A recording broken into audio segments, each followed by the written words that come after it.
C'est l'un de leurs plus gros coups de communication. En avril 2018, le groupuscule d'extrême droite Génération Identitaire bloque un col dans les Alpes pour empêcher les migrants de passer. Hélicoptères, militants bien équipés, l'opération aurait coûté 30 000 €. Comment un groupuscule avec quelques centaines de militants peut financer de tels événements ?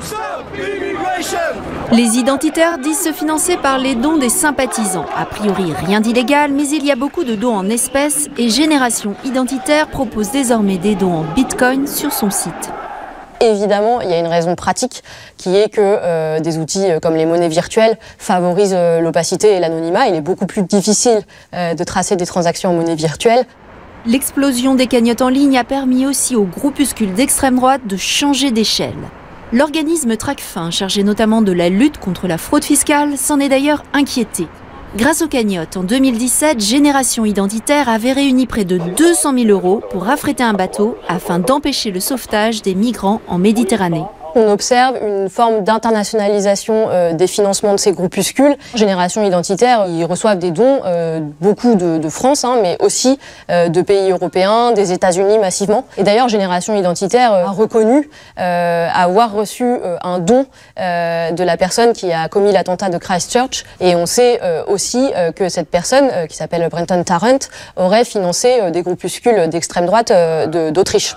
C'était 2 ans avant l'attentat qu'il a commis dans 2 mosquées en Nouvelle-Zélande, tuant 50 personnes. En Allemagne, ce spécialiste de l'extrême droite confirme qu'il y a des liens importants entre les identitaires français et la mouvance d'extrême droite allemande. Mais les liens financiers restent difficiles à tracer. Dans le domaine des finances, il nous manque pour l'instant les moyens de trouver des preuves. Ce que nous pouvons constater, ce sont les liens militants. Les opérations sont soutenues par les identitaires des autres pays. Des identitaires allemands ont ainsi participé à l'opération Defend Europe, organisée par Génération Identitaire. Les groupuscules d'extrême droite sont surveillés par les services de renseignement partout en Europe, mais le contrôle des finances reste limité. Dans l'arsenal répressif, on a énormément d'outils à disposition pour lutter contre le terrorisme d'inspiration islamiste, et ces outils sont assez peu utilisés contre l'extrême droite. Les gels d'avoirs, par exemple, n'ont pas été utilisés pour l'instant contre des groupuscules d'extrême droite.